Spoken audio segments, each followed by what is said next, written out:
Tu vois, toi, Bonnie, toi, t'es réel. Il n'y a pas besoin de le prouver. Enfin, je veux dire, je suis bien placé pour le savoir. Mais tu vois, les autres créatures fantastiques, un peu comme celle qu'on a vue hier soir dans le film, elles n'existent pas vraiment. Et au risque de te décevoir, j'ai pas envie de mentir à ceux qui nous regardent, tu vois. Je veux dire, faut pas les prendre pour des imbéciles, tu vois. On va pas leur faire croire que quelque chose existe alors que, en vérité, c'est complètement faux. Ce serait pas respectueux. Tu vois ce que je veux dire? Ouais, voilà, ce serait du foutage de gueule, comme tu dis. Maintenant que tu sais ça, que le charme est un peu rompu, j'espère d'abord que t'es pas trop déçu, t'as pas vraiment l'air. Est-ce que tu veux que je te raconte un petit peu comment c'est fait? Allez, si tu veux, on commence par ton préféré, le gobelin gangster, tu sais? Celui qui tente d'arnaquer Norbert. Allez, on y va.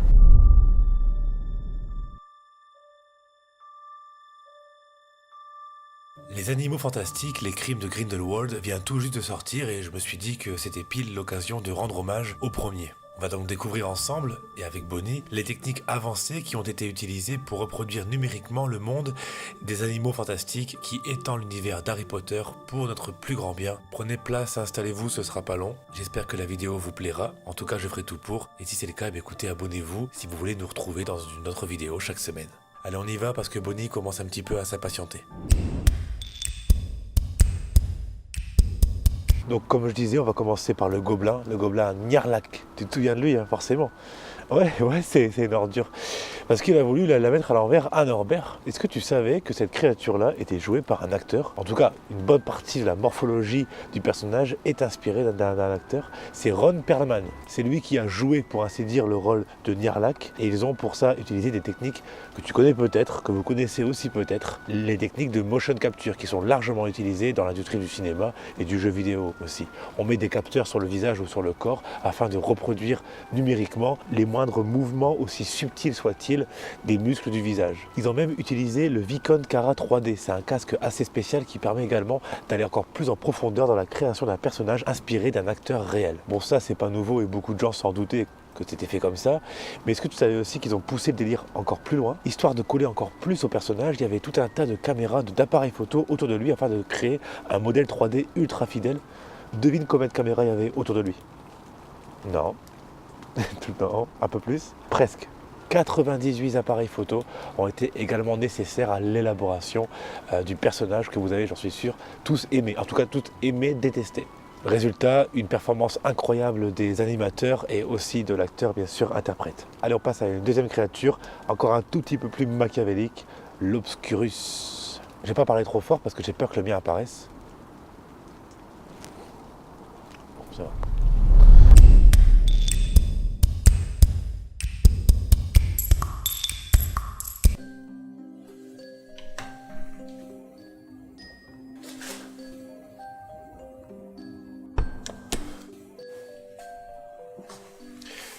Le but du jeu, dans les animaux fantastiques, c'était de créer des créatures qui étaient justement fantastiques et pas fantaisistes, tu vois. Donc je pense que tu l'as compris, je pense que vous l'avez compris aussi. Ils se sont largement inspirés d'animaux qui existaient vraiment afin de rendre le résultat crédible.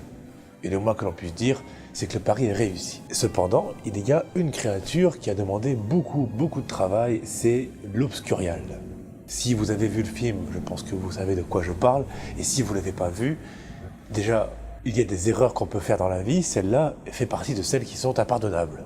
Soit. Qu'à cela ne tienne, j'espère que cette vidéo vous donne envie en tout cas de le voir.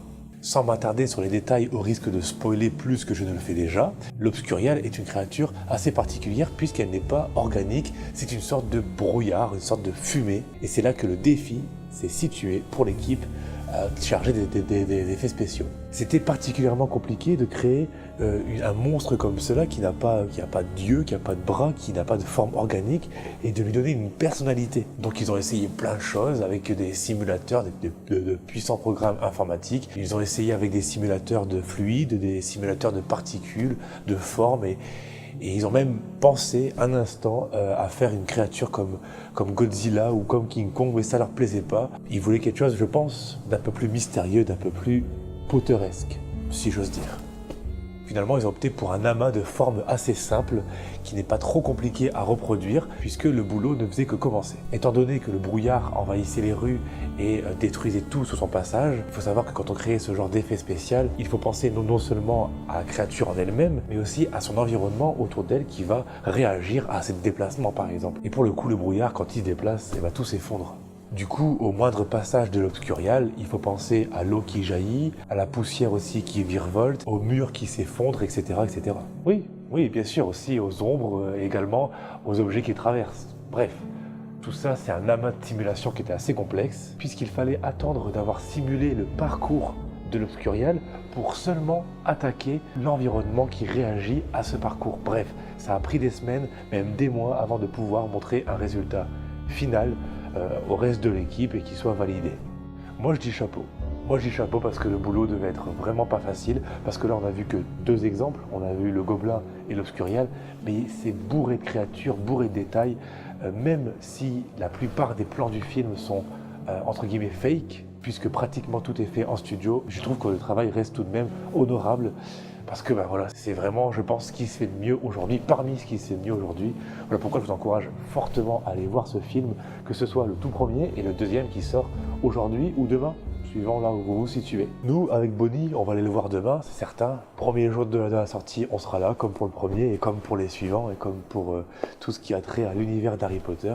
Si jamais cette vidéo vous a plu, et j'espère que c'est le cas, parce que nous, ça vous a plu, non ? Ouais.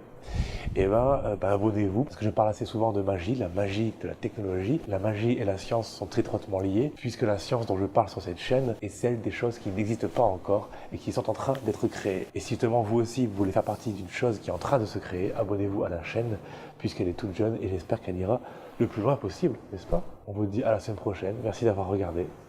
Ciao.